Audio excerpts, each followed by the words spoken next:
6. 마리아 공작 영애는 로스토프와 만난 후 모스크바로 왔고 그곳에서 가정교사와 함께 있는 조카와 안드레이 공작의 편지를 조우했다. 편지에서 안드레이 공작은 그들에게 보로네시에 있는 말빈체바 아주머니에 가라고 지시했다.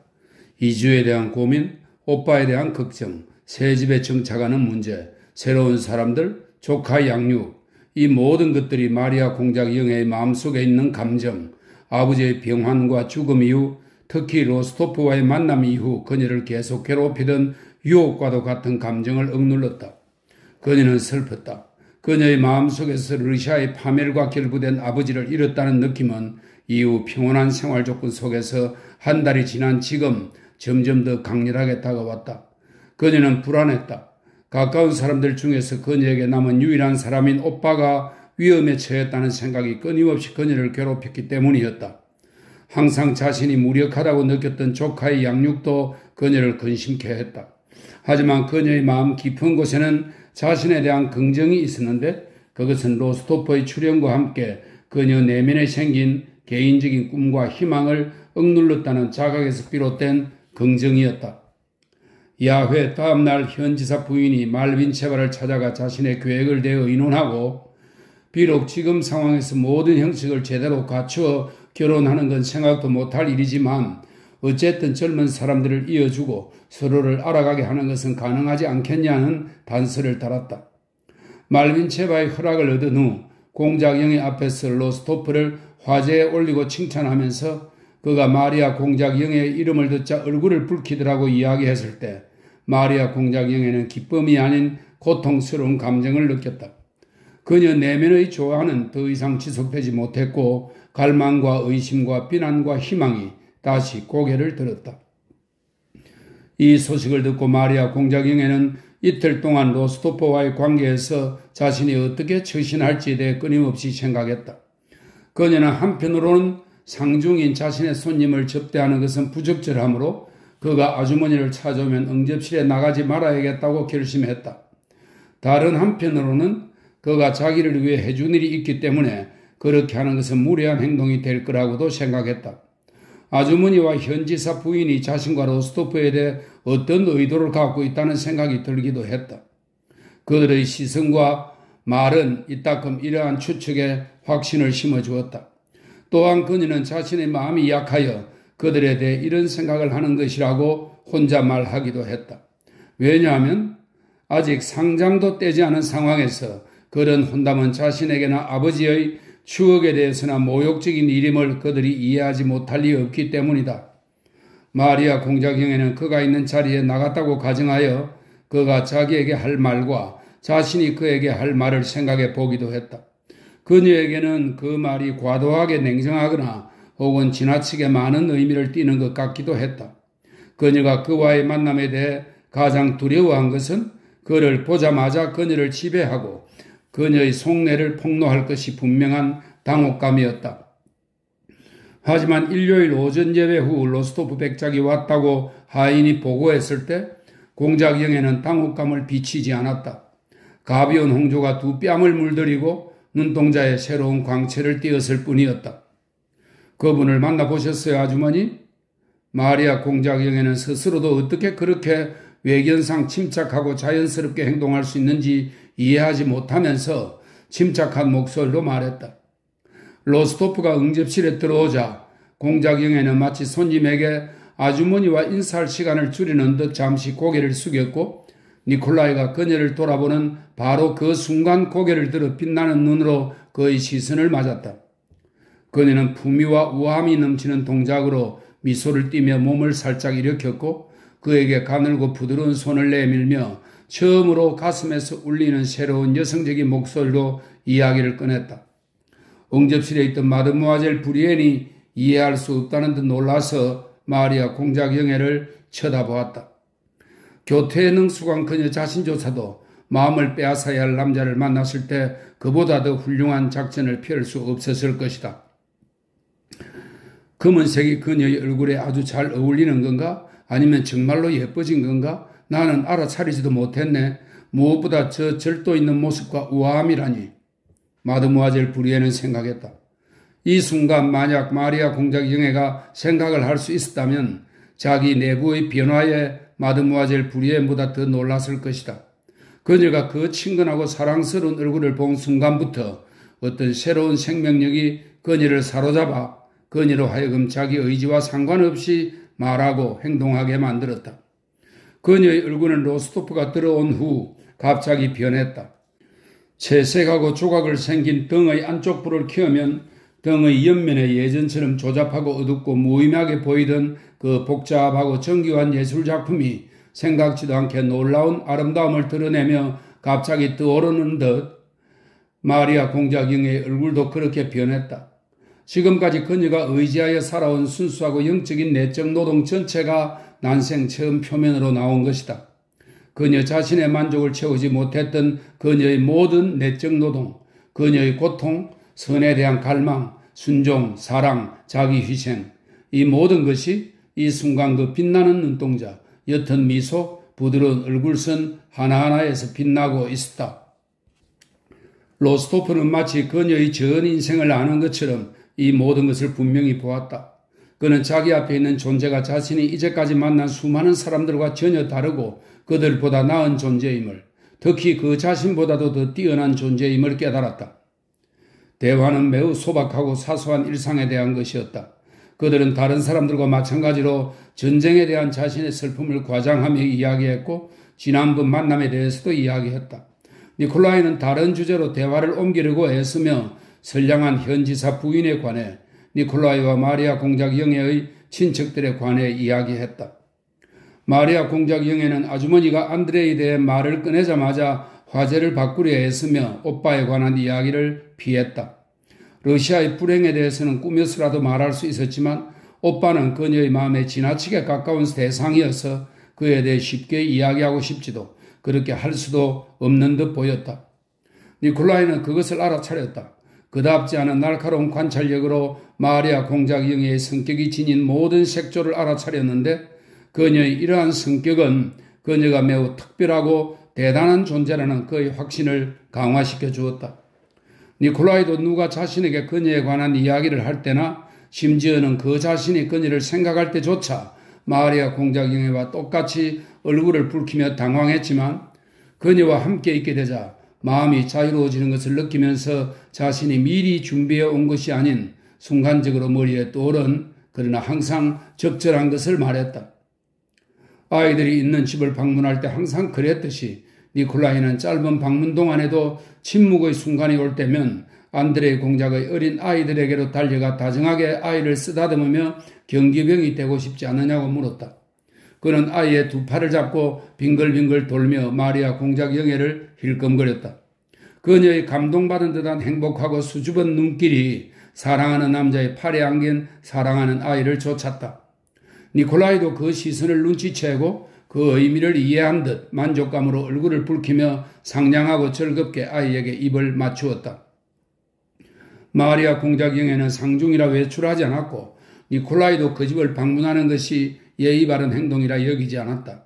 그러나 현지사 부인은 계속 혼담을 진행했고 마리아 공작 영예가 니콜라이에 대해 말한 칭찬을 전하고 반대로 마리아 공작 영예에게도 니콜라이의 그녀에 대한 칭찬을 전달한 후 로스토프가 마리아 공작 영예에게 자신의 뜻을 밝히도록 강요했다. 현지사 부인은 이 고백을 위해 오전 예배 전에 주임 신부의 집에서 두 젊은이의 만남의 자리를 마련했다. 비록 로스토프가 현지사 부인에게 자신은 마리아 공작 영예한테 아무것도 털어놓을 게 없노라고 말했을지라도 그는 그곳에 가겠다고 약속했다. 로스토프는 틸지트에서 모든 사람이 좋다고 인정한 것이 과연 좋은 일인지에 대해 의심하지 않았던 것처럼 지금도 자기 이성에 따라 삶을 꾸리려는 시도와 상황에 대한 순종적인 복종 사이에서 짧지만 진지한 투쟁을 한 뒤 후자를 택했고 그를 어딘가로 저항할 수 없이 끌어당기는 그 힘에 스스로를 맡겼다. 그는 그렇게 느꼈다. 소냐와 약속해놓고 마리아 공작 영예에게 감정을 말해버리는 것은 그동안 자신이 비열한 짓이라 부르던 행위임을 알고 있었다. 그리고 스스로가 결코 비열한 짓을 하지 않으리라는 사실도 알았다. 하지만 지금 자신을 지배하는 상황과 사람들의 힘에 굴복하여 어떤 나쁜 짓을 하지 않을 뿐 아니라 오히려 매우 중요한 무언가를, 그가 살아오면서 아직까지도 한번 해보지 않은 중요한 무언가를 하는 것이라는 점도 알았다. 아는 것이 아니라 마음속 깊은 곳에서 느꼈다. 마리아 공작영예를 만난 후 비록 외부로 나타나는 그의 생활 모습은 예전 그대로였지만 이제까지 만족을 주던 모든 것이 그 매력을 잃었고 그는 종종 마리아 공작영예를 생각했다. 하지만 그는 사교계에서 만났던 모든 귀족 아가씨들에 대해 늘 생각하던 방식대로 그녀에 대해 결코 생각하지 않았고 언젠가 오랫동안 소냐를 열광적으로 생각하는 것처럼 생각하지도 않았다. 명예를 존중하는 청년들이라면 거의 그렇듯 그는 미래의 아내에 대해 생각했고 자신의 상상 속에서 부부 생활의 모든 상황을 아가씨들에게 적용해 보곤 했다. 하얀 실내복, 사모바로 앞에 앉은 아내의 카레타, 아이들, 엄마와 아빠, 그와 그녀의 관계 등등 미래에 대한 그 그림들은 그에게 만족감을 주었다. 하지만 그와 혼담이 오가는 마리아 공작영예를 생각할 때 그는 미래의 부부 생활로부터 그 어떤 것도 상상할 수 없었다. 상상해보려 노력하면 모든 것이 앞뒤가 맞지 않고 거짓이 되어버렸다. 왠지 기분만 나빠질 뿐이었다. 7. 9월 중순 무렵 보로디노 전투와 아군 사상자에 대한 끔찍한 소식, 그리고 모스크바를 잃었다는 더 끔찍한 소식이 보로네시에 도착했다. 니콜라이가 들은 것은 신문에서 오빠가 부상당한 사실만 알 뿐 그에 관해 어떤 결정적인 정보도 얻지 못한 마리아 공작영예가 안드레 공작을 찾으러 떠날 준비를 하고 있다는 것이었다. 로스토프는 보로디노 전투와 모스크바를 포기한다는 소식을 듣고 나서 절망이나 분노 혹은 복수심과 같은 비슷한 감정을 느끼지는 않았지만 보로네시에 있는 모든 것들이 갑자기 따분하고 지겹게 느껴졌으며 모든 것이 부끄럽고 불편하게 여겨졌다. 그에게는 자신이 들은 모든 대화가 위선적으로 느껴졌다. 그는 이 모든 것을 어떻게 판단해야 할지 몰랐고 연대에 가야 모든 것이 다시 명확해질 것 같았다. 그는 말 구매를 끝내기 위해 서둘렀고 자신의 하인과 기병 특무 상사를 향해 자주 부당하게 화를 내곤 했다. 로스토프가 떠나기 며칠 전 교회에서 러시아군의 승리를 기원하는 기도회가 열리기로 정해졌고 니콜라이도 예배에 참석했다. 그는 현지사 뒤에 약간 떨어져 군인으로서 예의를 지키면서 여러 주제에 대해 이런저런 생각을 하며 예배 내내 서 있었다. 기도회가 끝나자 현지사 부인이 그를 불렀다. 공작영예를 봤니? 그녀는 검은 옷을 입고 찬양대석 뒤에 서 있는 귀부인을 고개로 가리키며 말했다. 니콜라이는 모자 아래로 보이는 옆 얼굴 때문이 아니라 자신을 사로잡은 조심스러움과 두려움과 연민의 감정으로 인해 마리아 공작영예를 즉시 알아보았다. 자기 생각에 몰두한 것이 분명한 마리아 공작영예는 교회 문을 나서기에 앞서 마지막 성호를 걷고 있었다. 니콜라이는 놀라서 그녀의 얼굴을 바라보았다. 전에 본 얼굴과 똑같았고 그녀의 얼굴에 나타난 섬세하고 영적인 내적 노동의 표정 역시 그전과 똑같았다. 하지만 지금 그 얼굴은 전혀 다르게 빛나고 있었다. 슬픔과 간청과 희망의 감동적인 표정이 그 얼굴에 있었다. 이전에 마리아 공작영예 앞에서 늘 그랬듯 니콜라이는 그녀에게 가보라는 현지사 부인의 조언을 기다리지 않고 또 여기 교회에서 그녀에게 말을 거는 것이 예의 바른 행동인지 아닌지 스스로에게 물어보지 않고 그녀에게 다가가 자신이 그녀의 슬픔에 대해 들었고 진심으로 안타깝게 여기노라고 말했다. 그의 목소리를 들은 순간 그녀의 얼굴이 갑자기 슬픔과 기쁨을 동시에 드러내 보이며 환한 빛으로 타올랐다. 공작영예, 당신에게 한 가지 사실을 말하고 싶습니다. 로스토프가 말했다. 만약 안드레이 니콜라예비치 공작이 살아있지 않다면 그분은 연대장이기 때문에 그 죽음이 신문에 발표되었을 겁니다. 공작영예는 그 말을 이해하지 못했지만 그의 얼굴에 떠오른 공감 어린 고통의 표정에 기뻐하며 그를 바라보았다. 그리고 난 아주 많은 사례를 알고 있습니다. 파편으로 인한 부상은 그 즉시 치명적이거나 그와 반대로 아주 경미합니다. 니콜라이가 말했다. 더 나은 것을 바라야 합니다. 나는 확신합니다. 마리아 공작영예가 말을 가로막았다. 오, 그건 너무도 끔찍. 그녀는 입을 열었으나 흥분 때문에 말을 맺지 못하고 우아한 동작으로 그녀가 그의 앞에서 보여준 모든 몸짓이 그러했듯 고개를 숙였다. 그러고는 고마운 시선으로 그를 쳐다본 후 아주머니를 뒤따라갔다. 그날 밤 니콜라이는 손님으로서 아무데도 방문하지 않고 마을 상인들과의 계산을 끝내기 위해 숙소에 남았다. 일을 마쳤을 때는 어딘가로 외출하기에는 너무 늦고 잠자리에 들기에는 아직 이른 시간이어서 니콜라이는 오랫동안 홀로 방 안을 이리저리 돌아다니며 자신의 삶에 대해 깊이 생각했는데 그에게는 매우 드문 일이었다. 마리아 공작영애는 스몰렌스크 부근에서 그에게 좋은 인상을 남겼다. 당시 그런 특별한 상황에서 그녀를 만난 것, 어머니가 부유한 신부감으로 그녀를 언급한 것이 그로 하여금 그녀에게 특별한 관심을 가지도록 만들었다. 그가 보로네시에 체류하는 동안 그 인상은 기분 좋을 뿐 아니라 강렬하기까지 했다. 니콜라이는 이번에 그녀의 내면에서 파악한 그녀의 특별한 정신적인 아름다움에 깊은 인상을 받았다. 하지만 니콜라이는 떠날 채비를 하면서 보로네시를 떠나면 공작영애를 볼 기회를 잃기 때문에 아쉬울 거라는 생각은 머리에 떠오르지 않았다. 그러나 오늘 교회에서 가진 마리아 공작영애와의 만남은 그가 예상한 것보다 그의 마음속에 더 깊이, 그가 자신의 평온을 위해 바란 것보다 더 깊이 새겨졌다. 니콜라이는 그것을 느꼈다. 그 창백하고 섬세하고 슬픈 얼굴, 그 빛나는 시선, 그 조용하고 우아한 몸짓, 무엇보다 용모 전체에서 나타나는 그 깊고 부드러운 슬픔이 그를 근심케 하고 연민을 불러일으켰다. 로스도프는 남자들에게서 숭고한 정신적 생활의 표출을 보는 것을 견딜 수 없이 싫어했고 그 때문에 안드레의 공작도 좋아하지 않았다. 그는 그런 것을 철학, 몽상으로 경멸스럽게 부르곤 했다. 그러나 마리아 공작 영예에서는 니콜라이에게 낯선 그 정신세계의 깊이를 여실히 드러낸 슬픔에서는 저항할 수 없는 매력을 느꼈다. 굉장한 아가심에 틀림없어 천사나 다름없어 그는 속으로 중얼거렸다. 어째서 난 자유로운 몸이 아니라 말인가? 어째서 난 소냐와 결혼하기로 서둘렀을까? 그리고 자기도 모르게 머릿속에서 두 여자를 비교했다. 니콜라이에게는 없는, 그래서 그가 매우 높이 평가하는 정신적 재능이 한 사람은 빈약한 반면 한 사람은 풍부했다. 그는 만일 자신이 자유로운 몸이라면 어떨까 상상해 보았다.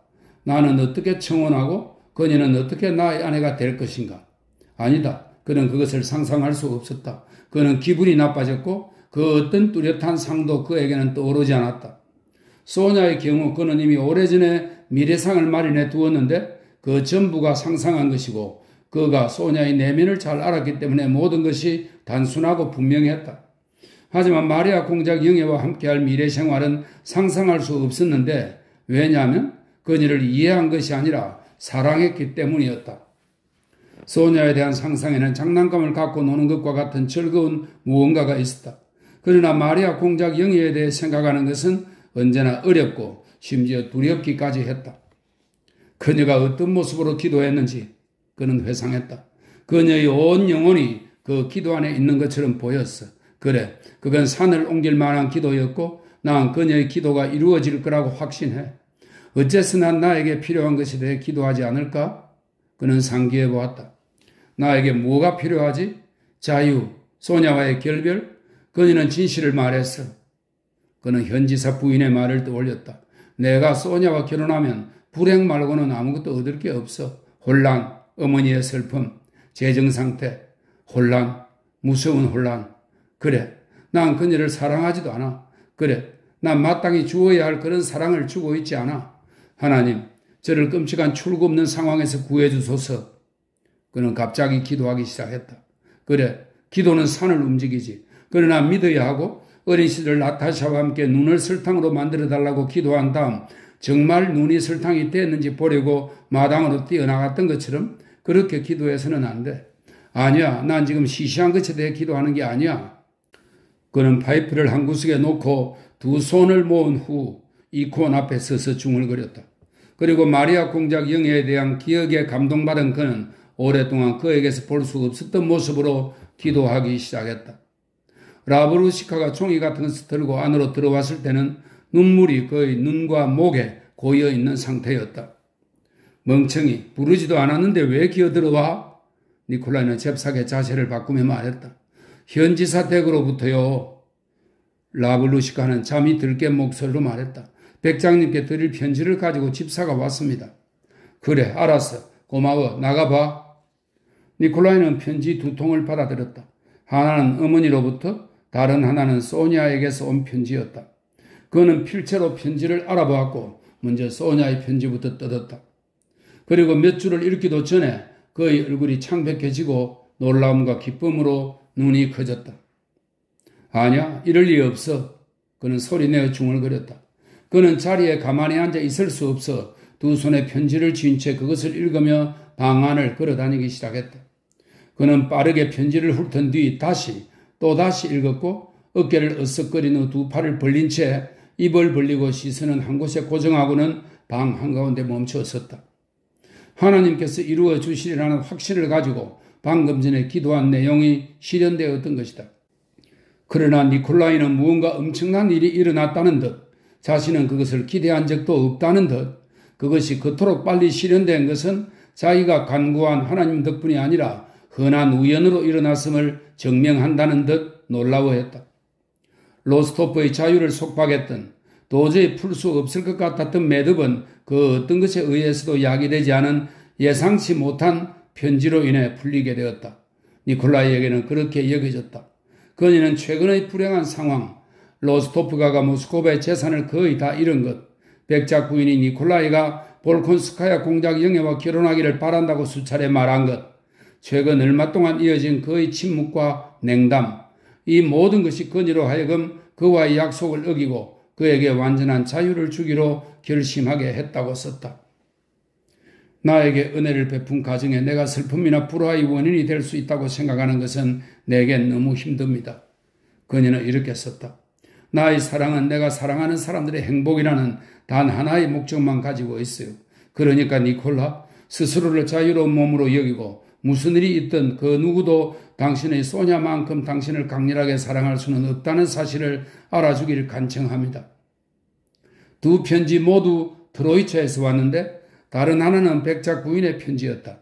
그 편지에는 모스크바에서의 마지막 나날들, 출발, 화재, 전 재산을 잃은 사연 등이 적혀 있었다.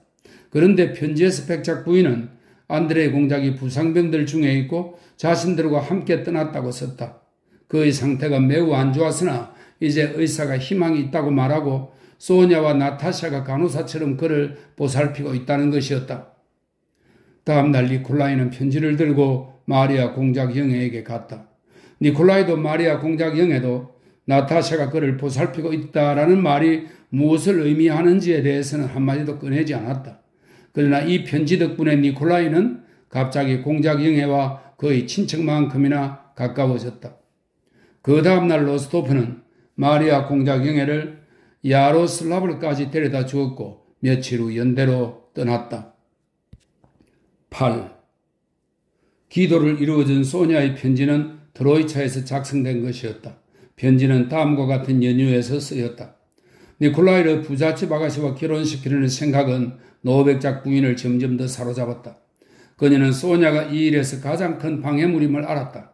그리고 백작의 집에서 최근 소냐의 생활은 특히 니콜라이가 보구 차로부에서 마리아 공작 영예와 만난 일을 편지에 써보낸 이후 더욱더 힘들어졌다. 백작 부인은 소냐에게 모욕적이거나 가혹한 암시를 던질 기회를 절대 놓치지 않았다. 그러나 모스크바를 떠나기 며칠 전 당시 일어난 사건에 감동하고 흥분한 백작 부인이 소냐를 불러 질책하거나 요구하는 대신 그동안 자기 집안이 베푼 은혜에 대한 보답으로 소냐가 자신을 희생하여 니콜라이와의 관계를 끊어달라고 간청하며 눈물로 그녀에게 호소했다. 너가 이걸 약속해 주기 전까지는 내 마음이 편치 않을 거다. 소냐는 히스테릭한 울음을 터뜨리면서 무엇이든 하겠다고 이미 모든 것을 할 준비가 되어 있다고 서럽게 흐느끼며 대답했으나 직접적인 약속은 하지 않았고 마음속에서는 사람들이 그녀에게 요구하는 것을 결정하지 못한 상태였다. 자기를 길러주고 교육시켜준 가족의 행복을 위해서는 스스로를 희생시켜야 했다. 다른 사람들의 행복을 위해 자신을 희생하는 것은 소냐의 습성이었다. 집안에서의 그녀의 처지는 오직 희생을 통해서만 자기 가치를 표현할 수 있는 것이었고 그래서 그녀는 자기를 희생하는 데 익숙했고 그렇게 하기를 좋아했다. 하지만 예전에 그녀가 자기 희생의 모든 행위에서 즐겁게 자각하던 것은 스스로를 희생함으로써 자신과 다른 사람들의 눈에 자기 가치를 높일 수 있고 자기 인생에서 그 누구보다 사랑한 니콜라에게 더 가치 있는 여자가 될 거라는 점이었다. 그런데 이제 그녀가 치러야 할 희생은 그녀에게 희생에 대한 모든 보상이자 삶의 모든 의미가 되어준 것을 포기하는 일이었다. 그녀는 처음으로 그녀를 더 아프게 괴롭히려고 은혜를 베푼 사람들에게서 쓰디쓴 비애를 느꼈다. 그리고 이와 유사한 일을 한 번도 겪은 적이 없고 희생해야 했던 적도 없는 자신을 위해 다른 사람들의 희생을 강요하며 모든 이들에게 사랑받는 나타샤에게 질투가 났다. 또한 소냐는 니콜라를 향한 자신의 고유하고 순수한 사랑으로부터 갑자기 법과 미덕과 종교보다 더 위에 있는 강렬한 감정이 자라기 시작한 것을 처음으로 느꼈다. 이런 감정을 느끼고 나서 자신의 의존적인 생활을 통해 속내를 숨기는 법을 배운 소냐는 모호하고 일반적인 말로 백작 부인에게 대답한 후 그녀와의 대화를 피했다. 그녀는 니콜라이와의 만남을 기다리기로 결심했는데 그 만남에서 그를 자유롭게 해주기 위해서가 아니라 오히려 영원히 자신에게 묶어두기 위해서였다. 로스토프가 사람들이 모스크바에 머문 마지막 며칠 동안의 분주함과 두려움은 소냐가 억누르고 있던 우울한 생각을 삼켜버렸다. 그녀는 실제적인 활동에서 그런 생각으로부터 구원을 발견하게 되어 기뻤다. 하지만 그녀가 안드레이 공작이 그들 집에 있다는 사실을 알았을 때 안드레이 공작과 나타샤에게 진실한 연민을 느꼈음에도 불구하고 하나님께서 자신과 니콜라의 이별을 원하지 않는다는 기쁘고도 미신적인 감정이 그녀를 사로잡았다. 그녀는 나타샤가 안드레이 공작만 사랑했고 여전히 그를 사랑한다는 것을 알았다. 이런 무서운 상황에서 다시 만난 그들이 다시 서로를 사랑할 거라는 점, 그러면 니콜라이는 친척이 될 마리아 공작 영애와 절대 결혼할 수 없으리라는 점을 그녀는 알고 있었다. 모스크바에서의 마지막 며칠과 여정의 처음 며칠 동안 벌어진 모든 일에 대한 두려움에도 불구하고 하나님께서 자신의 개인사에 개입하고 있다는 이런 자각, 이런 감정이 소냐를 기쁘게 했다. 여행을 시작한 후 로스토프가 사람들은 트로이차 대수도원에서 처음으로 하루 동안 휴식을 취했다. 대수도원의 숙박소에서 로스토프가 사람들은 큰 방 3개를 배정받았고 그중 하나를 안드레이 공작이 차지했다. 부상자는 그날 훨씬 좋아진 상태였다.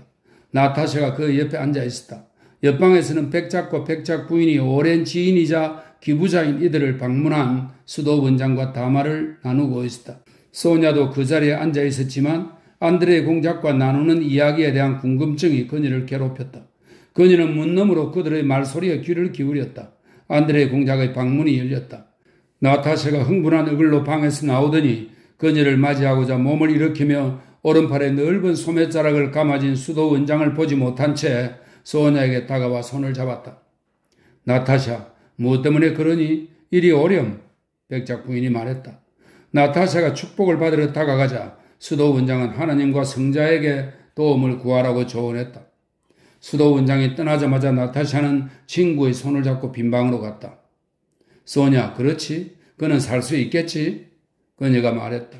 소냐, 내가 얼마나 행복하고 또 얼마나 불행한지. 사랑하는 소냐, 모든 게 예전 그대로야. 그가 살아만 준다면 그는 그렇게 될 리 없어. 왜냐하면 나타샤는 울음을 터뜨렸다. 당연하지. 난 알아. 그가 꼭 살게 될 거야. 소냐가 말했다. 소냐는 친구 못지않게 흥분해 있었는데 자신의 두려움과 슬픔, 아무에게도 말하지 못한 개인적인 생각 때문에 그랬다. 그녀는 흐느끼며 나타샤에게 입을 맞추고 위로했다. 그가 살아만 준다면 그녀는 생각했다. 두 친구는 함께 울고 이야기를 나누고 눈물을 닦은 후 안드레 공작의 방으로 다가갔다. 나타샤는 조심스럽게 문을 열고 방 안을 엿보았다. 소냐가 반쯤 열린 문 옆에 나타샤와 나란히 섰다. 안드레 공작은 베개 3개 위에 자리를 높이 잡고 누워 있었다. 그의 창백한 얼굴이 평온해 보였고 두 눈은 감겨 있었으며 고르게 숨을 쉬는 듯 보였다. 아, 나타샤. 갑자기 소냐가 사촌의 손을 잡고 뒷걸음질하며 비명을 질렀다. 왜 그래? 나타샤가 물었다. 저거야, 바로 저거. 소냐가 창백한 얼굴로 입술을 떨며 말했다.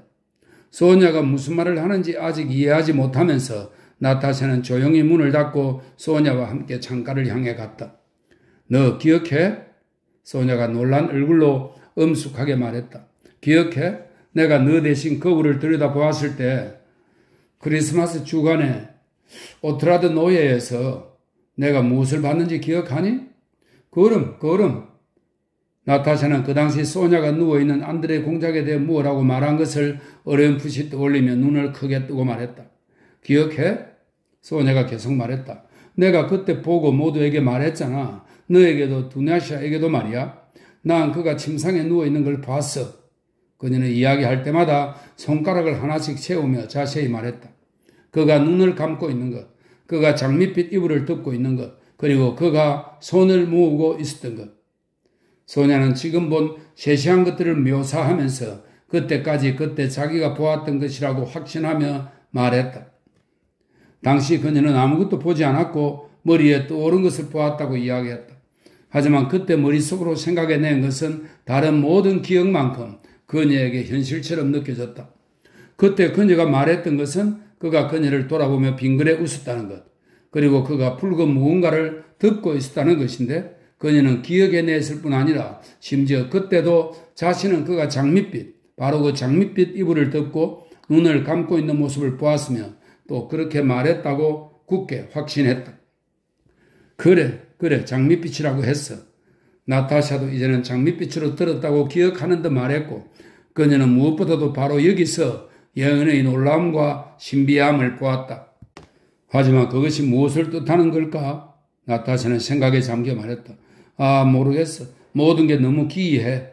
소냐가 머리를 움켜쥐며 말했다. 몇 분 후 안드레이 공작이 벨을 울렸고 나타샤가 방으로 들어갔다. 한편 소냐는 여태껏 경험한 적이 없는 흥분과 부드러운 감정을 느끼며 이제까지 일어난 사건들의 온갖 기이함에 대해 곰곰이 생각하면서 창가에 남았다. 이날 군대에 편지를 보낼 기회가 생겨 백작 부인은 아들에게 편지를 쓰고 있었다. 소냐, 조카 딸이 그 옆을 지나가자 백작 부인은 편지에서 고개를 들며 말했다. 소냐, 너도 니콜랑카에게 편지를 쓰지 않겠니? 백작 부인이 조용히 떨리는 목소리로 말했고 안경 너머로 쳐다보는 피로한 시선에서 소냐는 백작 부인이 전하려는 바를 전부 읽어냈다.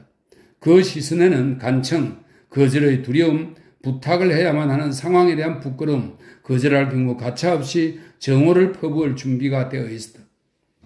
소냐는 백작 부인에게 다가가 무릎을 꿇고 그녀의 손에 입을 맞추었다. 쓸게요, 어머니. 그가 말했다. 소냐는 이날 일어난 일, 특히 그녀가 방금 본 점술의 신비한 시련에 마음이 부드러워지고 흥분하고 감동한 상태였다. 나타샤와 안드레이 공작의 관계가 회복될 경우 니콜라이가 마리아 공작 영어와 결혼할 수 없다는 사실을 알게 된 지금 그녀는 자신이 좋아했고 그 안에 사는데 익숙했던 자기 희생의 기분이 부활한 것을 기쁘게 느꼈다. 그래서 소냐는 눈물을 글썽이면서 자신의 너그러운 행동을 즐겁게 이해하면서 그녀의 벨벳처럼 검은 눈동자를 뿌옇게 흐리는 눈물 때문에 몇 번 쓰는 걸 멈추면서 니콜라이가 받은 그를 그토록 놀라게 한 감동적인 편지를 썼다. 9. 피에르가 수감된 영창에서 그를 체포한 장교와 병사들은 그를 적대적으로 그러나 한편으론 정중하게 대했다. 피에르를 대하는 그들의 태도에서는 이 남자가 과연 어떤 남자일까 하는 신분이 매우 높은 사람이 아닐까 하는 의혹과 아직도 그 영혼이 가시지 않은 그와의 개인적인 싸움으로 인한 적대감이 여전히 느껴졌다. 그러나 다음날 아침 교대조가 왔을 때 피에르는 새 위병에게는 장교들이건 병사들이든 그를 잡았던 사람들이 그에게 가졌던 그런 의미가 더 이상 없다는 사실을 감지했다. 실제로 다음 날의 위병들은 농부의 갑탄을 입으니 크고 뚱뚱한 남자를 약탈자와 호위병과 필사적으로 싸우고 어린아이의 구조에 관하여 엄숙한 말을 하던 활기찬 남자로 본 것이 아니라 어떤 연유로 최고 사령부의 명령에 따라 체포되어 영장에 수감된 7번째 러시아 사람으로 보았다. 피에르에게 무언가 특별한 점이 있다면 단지 무언가에 골몰하는 듯한 대담한 표정과 프랑스에 마저 놀랄 만큼 빼어나게 구사하는 프랑스어였다. 그럼에도 그날 피에르는 다른 용의자들이 수감된 방으로 옮겨졌는데 왜냐하면 한 장교에게 피에르가 차지하고 있던 독방이 필요했기 때문이었다. 피에르와 함께 수감된 러시아인들은 전부 최하층 사람들이었다. 그들은 피에르가 귀족임을 알아보고 그를 멀리했는데 피에르가 프랑스어를 말했기에 더 그랬다. 피에르는 자신을 조롱하는 소리를 서글픈 심정으로 들었다. 그날 저녁 피에르는 수감자들 모두가 그 중에는 그도 포함되어 있을 것이다 라는 설명이 있습니다. 수감자들 모두가 방화제로 재판을 받으리라는 사실을 알게 되었다. 사흘째 되던 날 피에르는 다른 사람들과 함께 어떤 집으로 끌려갔는데 그곳에는 흰 콧수염을 기른 프랑스 장군과 대령 2명, 팔에 완장을 두른 프랑스인이 앉아 있었다. 프랑스인은 끌려간 다른 사람들에게 한 똑같은 질문, 누구이고 어디에 있었고 무슨 목적을 가지고 있었는지 등등의 질문을 대개 피고들을 대할 때 그러하듯 인간의 나약함을 초월한 척 엄격하게 정확하게 묻었다. 재판에서 행하는 모든 질문이 그러하듯 삶의 문제들의 본질을 한쪽으로 밀어놓고 그 본질을 밝힐 가능성마저 배제하는 이 질문들의 목적은 신문하는 자들이 피고인을 자신들이 바라는 목표인 유죄 판결로 몰아넣기 위해 피고인의 답변이 예정된 방향으로 흘러가도록 홈통을 바치는 것에 지나지 않았다. 피에르가 유죄 판결이라는 목표에 부합하지 않은 말을 하자 바로 홈통이 치워졌고 물은 어디로든 마음대로 흘러갈 수 있었다. 게다가 피에르는 모든 재판에서 피고인들이 느끼는 것을 똑같이 경험했다. 사람들이 무엇 때문에 그에게 이 모든 질문을 던지는 걸까 하는 의혹이었다. 그는 이런 홈통 설치의 계략이 그저 관대함이나 정중함 때문에 사용되는 것 같다고 느꼈다. 그는 자신이 사람들의 권력 아래에 있고 바로 그 권력에 의해 이곳으로 끌려왔고 저들에게 신문에 대한 답변을 요구할 권리를 부여한 것도 바로 그 권력뿐이라는 것을, 이 재판의 목적은 오직 그에게 유죄 판결을 내리는 것뿐이라는 사실을 알고 있었다. 따라서 권력이 있고 유죄 판결을 내리는 열망이 있는 마당에 신문의 계략과 재판은 필요하지 않았다. 모든 답변이 유죄로 이어지리라는 것은 명백했다. 체포 당시 무엇을 하고 있었느냐는 질문에 피에르는 불 속에서 구한 아이를 부모에게 데려가고 있었다고 약간은 비통하게 말했다. 당신은 왜 약탈병들과 싸웠습니까? 피에르는 대답했다. 나는 여성을 보호하고 있었습니다. 모욕받는 여성들을 보호하는 것은 모든 남자의 의무입니다. 그리고 프랑스인들이 그의 말을 멈추게 했다. 그 말은 사건에 어울리지 않았기 때문이다. 당신은 무엇 때문에 불타는 집 마당에 있었습니까? 그곳에서 당신을 본 목격자들이 있습니다. 그는 모스크바에서 무슨 일이 있었는지 보러 간다고 대답했다. 프랑스인들이 다시 피에르의 말을 제지했다. 그들은 피에르에게 어디로 가고 있었느냐가 아니라 왜 화재 현장 부근에 있었느냐고 물었다. 당신은 누구입니까? 피에르에게 맨 처음 했던 질문, 이에 대해 피에르가 대답하고 싶지 않다고 이미 말했던 그 질문이 반복되었다. 다시 피에르는 그것을 말할 수 없다고 답변했다. 기록에 두시오. 그런 것은 좋지 않소. 아주 좋지 않아요. 흰 콧수염을 기르고 시뻘겋게 상기된 얼굴의 장군이 그에게 엄격히 말했다. 나흘째 되는 날 주법스키 성루에서 화재가 발생했다. 피에르는 13명의 다른 사람들과 함께 크림스키 브로트에 있는 상인주택의 카레타 창고로 끌려갔다. 피에르는 거리를 통과하다가 도시 전체에 들이온 듯한 연기에 숨이 막혔다. 사방에 불길이 보였다. 그 당시 피에르는 불타버린 모스크바의 의미를 아직 이해하지 못했고 그 화재를 두려워하며 바라보았다. 크림스키 브로트에 위치한 어느 저택의 카레타 창고에서 피에르는 나흘을 머물렀고 그동안 프랑스 병사들과의 대화를 통해 여기에 수감된 사람들이 매일같이 원수의 결정을 기다리고 있다는 사실을 알았다. 그 원수가 누구인지는 병사들로부터 알아낼 수 없었다. 병사들에 의해서 원수는 가장 높은 얼마쯤은 신비한 권력의 고리인 듯 했다. 그 처음 며칠, 포로들이 두 번째 신문에 끌려간 9월 8일까지의 며칠은 피에르에게 가장 괴로운 시간이었다.